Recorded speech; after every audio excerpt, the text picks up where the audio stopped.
Greetings and salutations, everyone. I hope everyone is doing well today. Today, I have an interview from a subscriber who has really had a hard time dealing with what he has witnessed and experienced.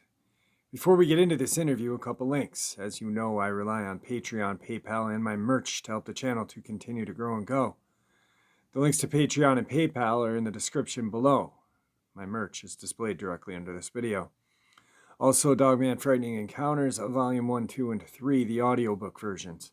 They were written and researched by Tom Lyons, narrated and produced by me, Jeffrey Nadolny. Those audiobooks are available on Audible, Amazon, and iTunes, the links to which are also in the description as well.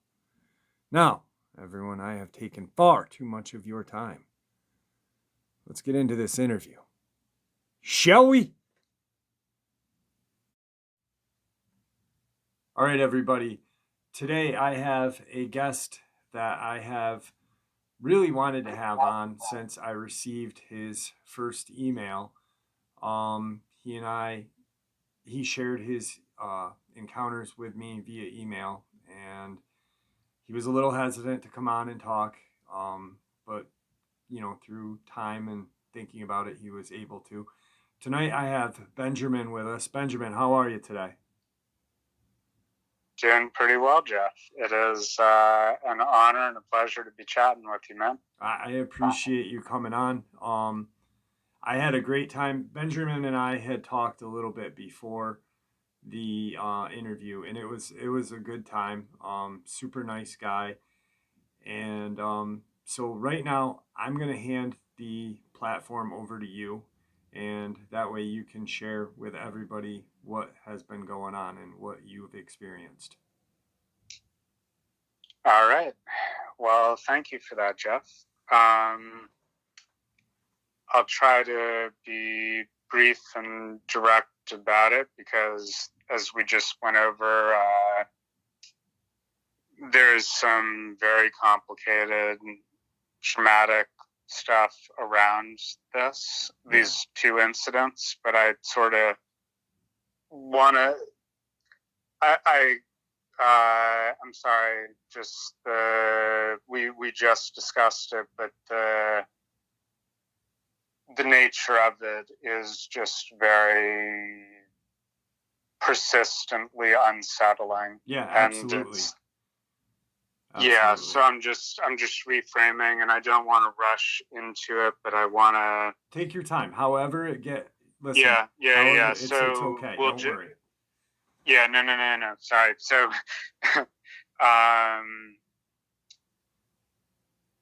so the first one happened in another country that I don't want to get into immediately, but as we've discussed, I do want to talk with you about and talk about generally, but it's complicated and traumatic and very strange. So this happened about 20 years ago, and it was in a country where I was not fluent in the language. So when it was initially explained to me what I was shown, I swear honestly, normally I speak more coherently. This is just one of the most traumatic things I've ever experienced. Honestly, Benjamin, once everybody hears and understands, they'll understand. So don't worry about it. You don't need to apologize, my friend. We're all here for you. Yeah. Thank you, Jeff. And just Ben is fine. Thank you. All right. Yeah. So I was shown a video of what appeared to be two young boys, about 9 years old, I think, like 9, and the other being a bit younger, maybe, that I believe, for the reasons we discussed, appeared to be being held somewhere. And it was very upsetting. And I tried to tell someone right after I had seen this what it was that I had seen, but because of the supernatural, uncanny part of it and the way I tried to express it, I don't want to say just I was dismissed, but it was not clearly communicated, and it has been haunting me. Right. And it is an unburdening to share with you and to be expressing this to the world, because while I was really hesitant about doing this like as an interview, I also need to testify to this thing I saw, and it outraged me at the time because of the context, as we discussed and we'll get to. It just still disgusts me and puts my hackles up, and not to do with the video, but with the people who showed it to me, and everything is this. Right. Yeah. So basically, and I'm just trying to sort out in my head the way to talk about these two things, the thing that I saw and the context that I saw it in, which is that the first one was these two boys who appeared to be changing into something like dogs or like hyenas, kind of like this hair grew and their faces, the shape of their faces changed as I was watching this. And like we discussed before, this was a few years after The Lord of the Rings came out. So CGI stuff of the time could maybe have done something that looked as smooth as what I saw, but this did not look like it was professionally done. It was not like today when there's so much CGI and effects and everything that I would have. The thing about it, one of the things about this that has kept it in my mind all this time is the fact that their eyes did not change. It was like the shape of their faces changed, and there were these things that happened, but it looked like these two sad kids that were being held in someone's basement and that were in somewhere underground, this place. And then it looked like these two sad, thin dogs that were being held in the same room. And if it was a photo swap thing, it was very smoothly done. It could have been, but it just looked very real and very, it was very tough to see. And then, like we discussed, and I don't want to just be talking and talking. I know it's the worst habit, whatever, but just gabbling on. But the second part of it, I just want to say, and then we can do a few questions about it. But when I asked the people who showed this to me what it was that I was being shown, they told me that they're not human. They're like a kind of animal that can make itself look human. And so I don't know whether the thing that I saw was real or if it was some kind of hoax. Right. But I do know for a goddamn stone solid fact that the people who showed it to me did not believe that these kids were equally human. And this is something that revolted me very deeply, and it still does. And I can't actually say what it means to be saying this to you now and to be getting this out, because like I said on the call before, when the Kids in Cages stuff came out in 2018, I have been vocal about that. I was immediately disgusted by it, but I was not surprised by it because I had seen it before. I've seen this kind of thing, and it is the dehumanization and taking kids away from their parents is unfucking acceptable. It's disgusting. Right. Yeah. No, I agree. Mm-hmm. Like you had just said, you saw this 20 years ago. Mm-hmm. And for people out there, yeah, there is now CGI, but 20 years ago, for someone to create a hoax video would be so hard. I mean, this is a time of, prior YouTube, when kids were watching Faces of Death. The internet wasn't monitored like it is now. Yeah, shock sites and stuff. Exactly. So the way. Yeah, and like we said before, this was like. Sorry, Jeff, but no, it's fine. but yeah, but just also because this was before YouTube, but it was being shown to me on someone's laptop, like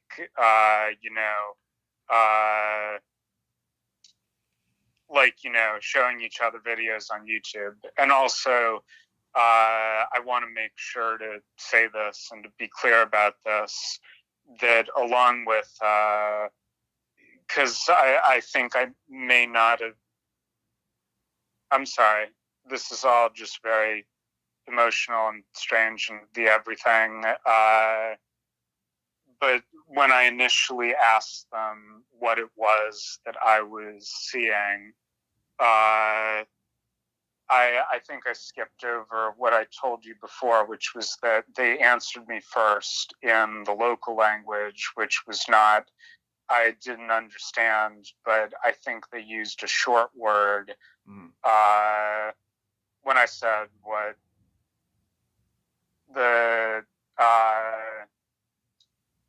and I think from, looking into stuff in the past year and a half, whatever, since all of this has come back up, and since your channel actually with that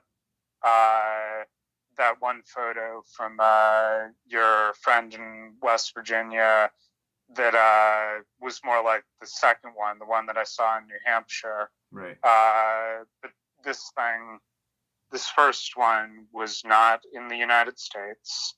And as we've discussed, I don't want to specify immediately, but I'm sorry, I'm just repeating stuff and it's all complicated. That's fine. And it's complex and it's traumatic for you, Yep. You saw something that you can't explain.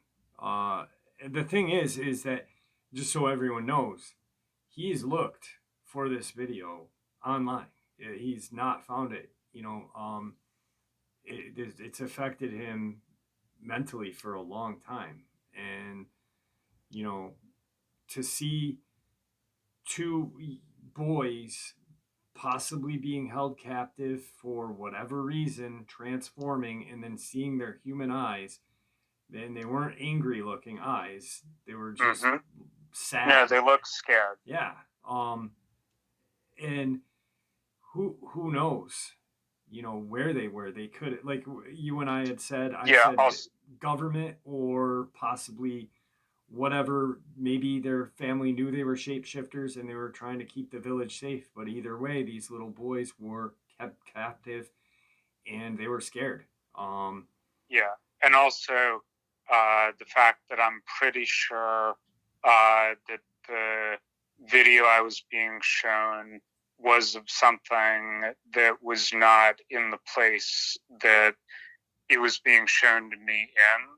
Like it may have been elsewhere in the country. It may have been in another country. Right. But right.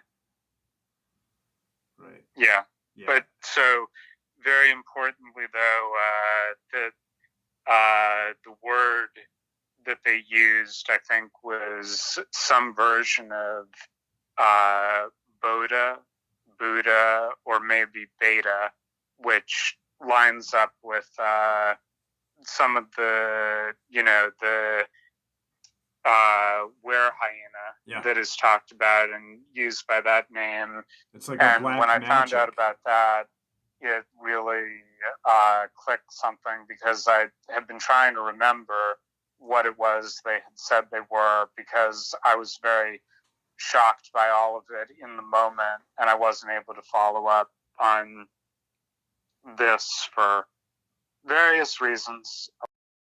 But the Boda or Beta, whatever, I'm not sure the pronunciation exactly, but they're supposed to be shapeshifters that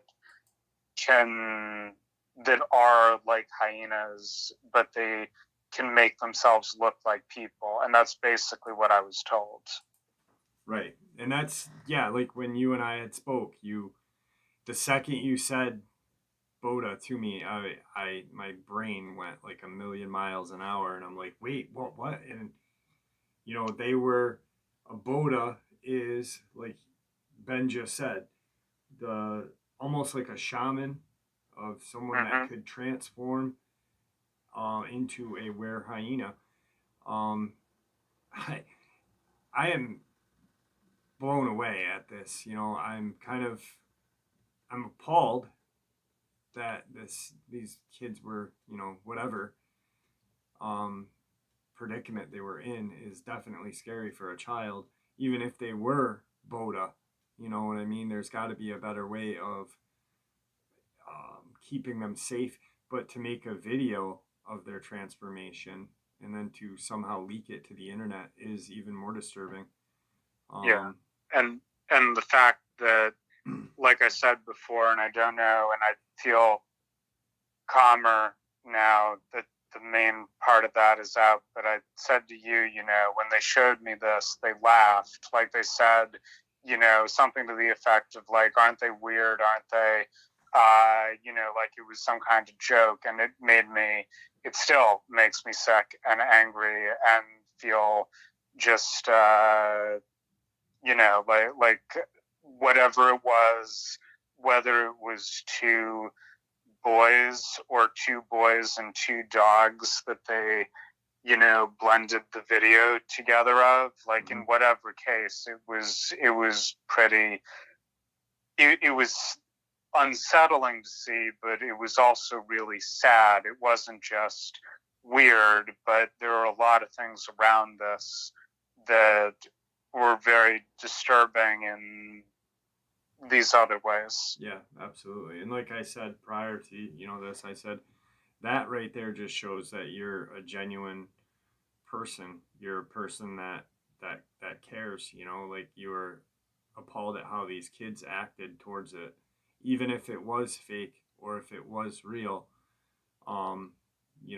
Kids will be kids, but to see the look in their eyes and not have compassion is kind of disturbing, for lack of a better word, to those kids that showed you the video. But for me, the way you've described it and how unsettling it is and how it stuck with you, and the way you shared how they said Boda or whatever, that. Yeah, and sorry, but I just want to be clear. I don't want to swear to that or say it definitely was that. There was like 15 years or more when I've gone over this incident. I've seen those kids' eyes every day, I think, since that, like, just as this thing has haunted me. But it was like a click moment in the last year and a half when I saw a YouTube video about, it was like the were hyena, they call it, the Boda or Buddha, and I was just like, oh fuck, that's the thing. Yeah. I don't know if you need to bleep that for the channel or whatever. No, that's fine. Yeah. Yep. It's absolutely insane. I just got, for anybody listening, if anybody has had or has seen this video and knows what Ben is talking about, please share it in the comment section, because this has bothered him for 20 years. And it's taken him this long to share it. Um, you know, I'd like to see the video just so I can look at it and kind of figure out what the heck it is. As disturbing, and not to be disturbing about it, but it's sad. I feel bad for these kids either way. So if anybody knows of what video Ben is talking about, please. He's looked on YouTube. It's not on YouTube. It's not on the internet of what he's seen so far. So also, I haven't looked that hard, because it is, I remember it pretty well. Right. So, all right. Well, yeah. I know this is the most traumatic one, so I appreciate you sharing that with us. Let's get off of that one so you can Absolutely. Thank you. No worries. And if you can possibly like trim out like a couple minutes of the babbling or whatever, you know, just whatever. Sorry, it's just was very difficult to. I feel this incredible unburdening right now. I cannot even describe. Thank you, Jeff. You're absolutely welcome. It's, you know, this is your platform right now, and that's what I said. You know, like, I just have a platform. You guys are the ones that are helping each other. You know, when I shared my encounter for the first time, I felt great. And I got a lot of positive feedback. So you know, I just have a channel that gives you guys some place to talk in peace and confidentiality and stuff like that. So it's not anything but. Thank you. Actually, the whole thing that we just have described up to now, I didn't even mention. I think I just very basically mentioned when I initially emailed you, because you weren't doing paranormal stuff at that point. So I was only talking about the second one, which was a physical confrontation. It was also really weird, but but I think it happened like a month after the one that we've just gone through. I can't swear to it. I need to like check some dates, but I believe that they were close together. They're definitely within the same year or year or two. Okay. Yeah. But so the second one was in New Hampshire. And anything you want to say between them, or should I? No, you can go right into it. You're good. Cool. Yeah, and once again, you are an absolute rock star, Jeff, and just good wishes and peace and love, you and your good health. Thank you very much. I appreciate that. I really do. It means the world to me. Oh yeah, no, you're just awesome. Just keep on doing all the good stuff. And so with the platform, then New Hampshire, we saw it from like 200 feet away, because it was at the end of the street next to the big garbage enclosure, like one of those brown wooden ones that goes around a double wide, you know, standard green trash can, or trash bin, you know. And this happened at like 5 p.m. or so it was still light out, and we stepped out the front door and saw this tall black creature that was standing next to this enclosure and was like about the height of the thing it was standing next to. And we were, you know, I was like 13, 14 or so. So a bit younger, probably a little shorter, but still, like, clearly this thing was 7 feet tall or so, judging by the thing it was standing in front of and next to. and I couldn't gauge by weight. Some people would guess at a thing like that, but for the time after we saw it, I just thought of it as that weird bear because there are black bear in New Hampshire, and I've seen some, but I've never seen one as close as this. Right. I've never seen one that was standing on its hind legs like this, and for the entire time we saw it, again, sorry, this is like details are a little jumbled, but it was standing up when we saw it.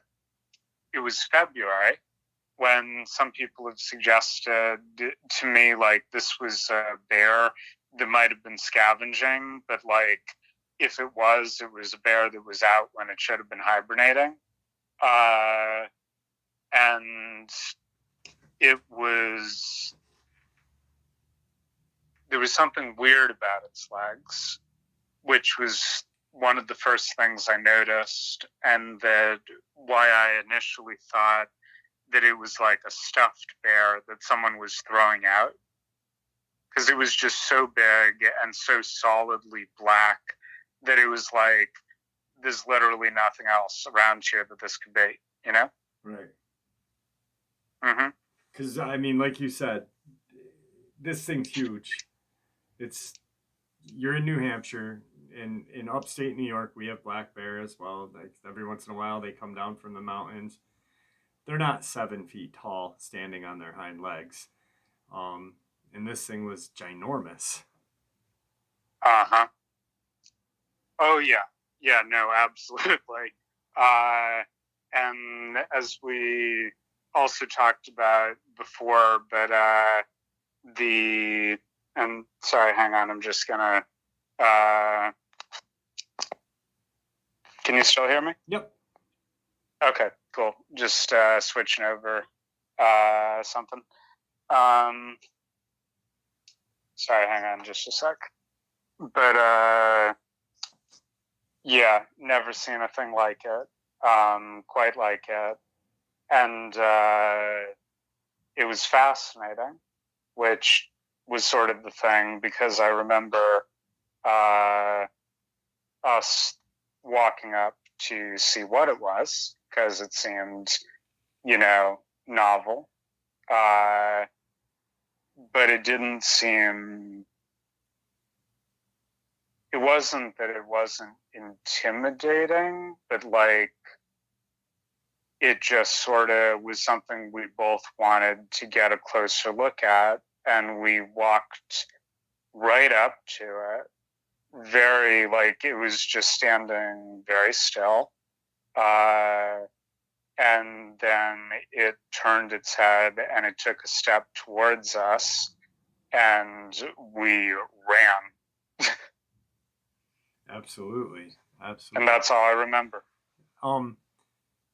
And also, just to say, like I said by email and I've said a bit before, when I mean that's all I remember, like, I don't remember its face at all. Yep. I don't remember, and that one picture, the West Virginia one, where you can see the tall ears, kind of made me think of this incident, but I don't clearly remember anything about its eyes, its teeth, its hands or paws, or whether it had a tail, but I remember the legs.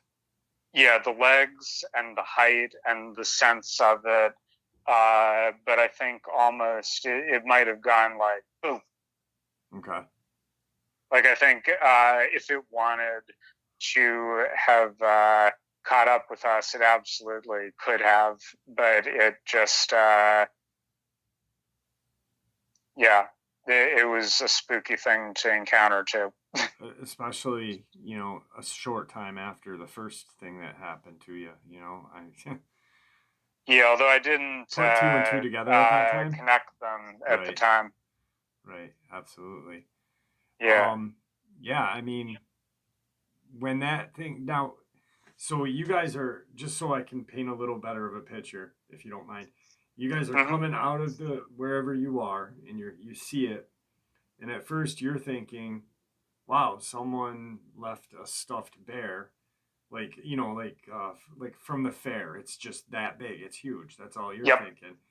Now, Yep. how close, like, are you face to face with it, or are you at the side of it and it turns and steps towards you, or how does that work?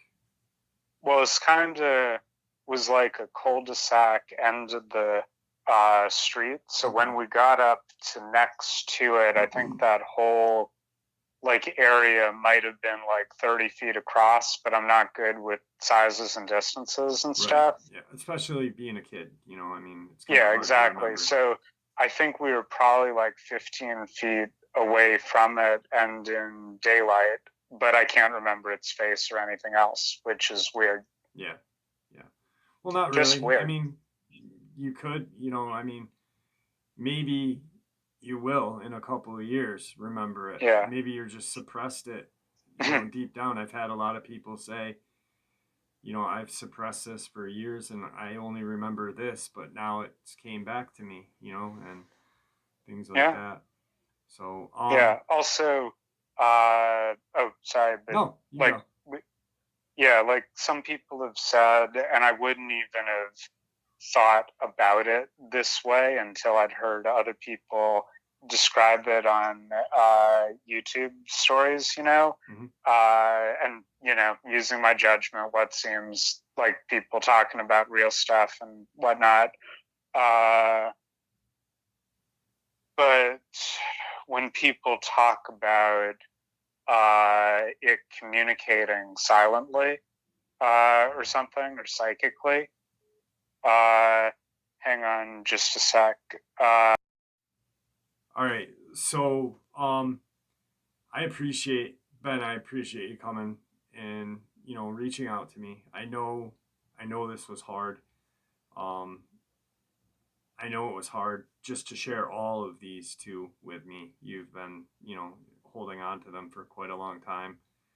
Um, and I remember when I first reached out to you back and you were like, I said, "Hey, would you like to do an interview?" And you're like, "I'll talk to you, but no recording." And I'm like, "That's cool. That's cool."